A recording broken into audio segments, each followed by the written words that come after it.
आज हम लोग सीटेट में पूछे जाने वाले बाल विकास एवं शिक्षण विधियां जो हैं एनसीईआरटी पैटर्न पर आधारित बालक की विकास की अवस्था के बारे में अध्ययन करेंगे। तो इसमें हम प्रमुख कंटेंट लिए हैं जो सीधे आपके सीटेट के एग्जाम में पूछे जाते हैं और कितने बार पूछे गए हैं। चलिए हम शुरू करते हैं। कहता है विकास की अवस्थाएं, तो कहता है मनुष्य का जीवन माँ के गर्भ से आरंभ होता है तथा जन्म के बाद सामान्यतः विभिन्न अवस्थाओं से गुजरते हुए मृत्यु को प्राप्त करता है। मनुष्य का जो जीवन है वो माँ के गर्भ से आरंभ होता है और जन्म के बाद सामान्यतः विभिन्न अवस्थाओं से गुजरते हुए मृत्यु को प्राप्त करता है।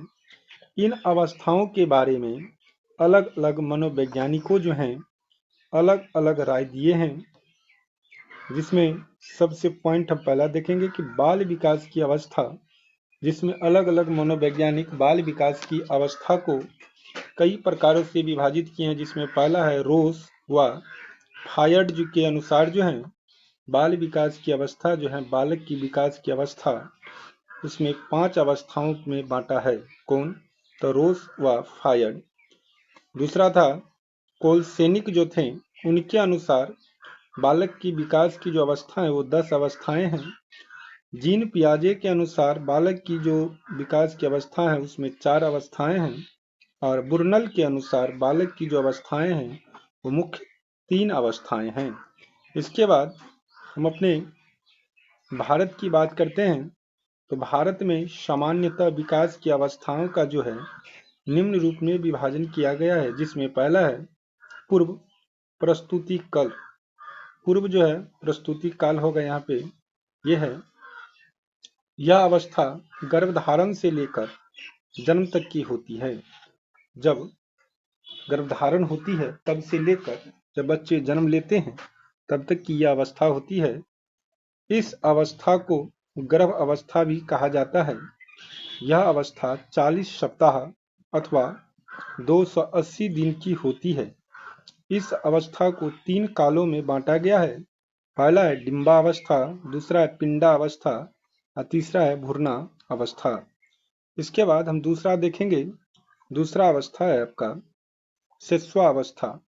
शिशुअवस्था यह अवस्था जन्म से लेकर 2 वर्ष तक की होती है। अर्थात यह अवस्था जो होती है शिशुअवस्था वो 2 वर्ष से जन्म से 2 वर्ष तक मानी गई है।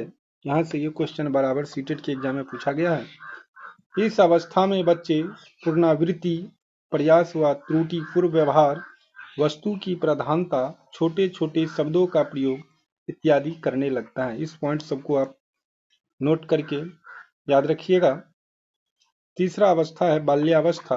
तो बाल्यावस्था को 2 रूप होते हैं। पहला होता है प्रारंभिक बाल्यावस्था और दूसरा होता है उत्तर बाल्यावस्था। तो पहले देखेंगे प्रारंभिक बाल्यावस्था के बारे में। तो प्रारंभिक बाल्यावस्था जो होता है 2 वर्ष से 6 वर्ष तक मानी जाती है।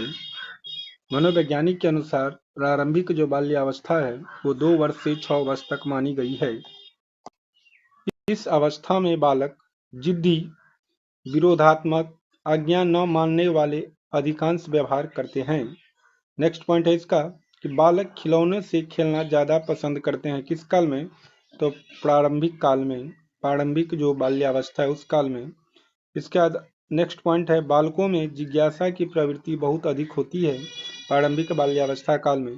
प्रारंभिक बाल्यावस्था में बच्चों में शारीरिक परिवर्तन भी तेजी से होती है। इसके बाद प्रारंभिक बाल्यावस्था में क्या होते हैं? नकल करने की प्रवृत्ति बालकों में अत्यधिक देखी जाती है। आप यदि कोई काम कर रहे हैं तो बालक आपको देखकर वो काम करने की कोशिश करने लगेगा और करने लगेगा। इसके बाद प्रारंभिक बाल्यावस्था में कुछ न कुछ अक्सर बोलते रहते हैं। बच्चे जो होते हैं तो कुछ न कुछ अक्सर बोलते रहते हैं, जिससे भाषा की विकास होती है, जिसके कारण बच्चे में क्या होती है भाषा की विकास होती है।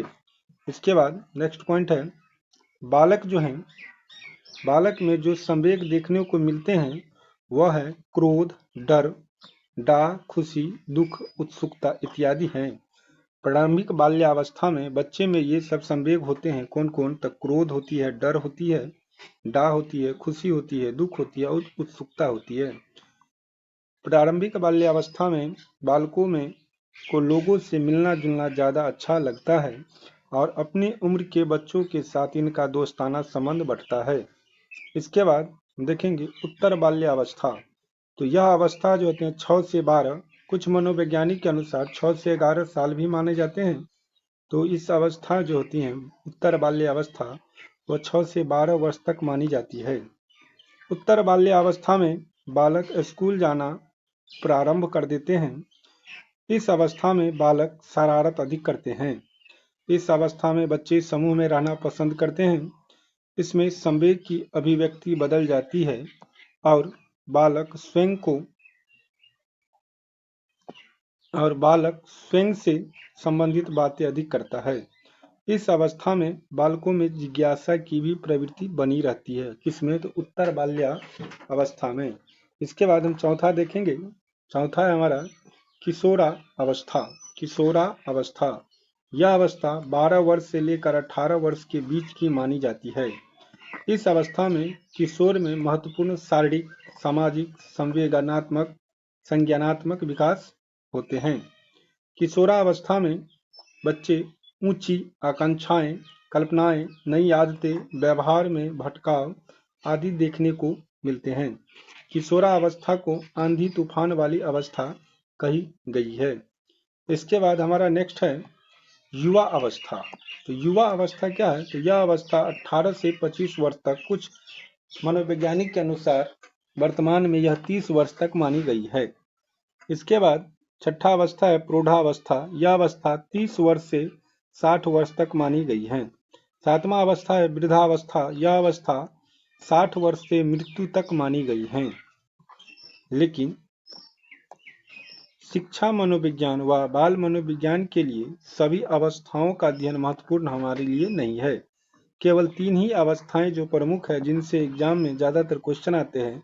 जो पहला है शिशुअवस्था, बाल्यावस्था और किशोरावस्था। तो आप ये जो तीनों अवस्थाएं देखे हैं ऊपर पहले वीडियो में, यही तीनों अवस्था को मुख्य रूप से आपको ध्यान से पढ़ना है। बाकी अगले वीडियो में हम देखेंगे। तब तक के लिए जय हिंद।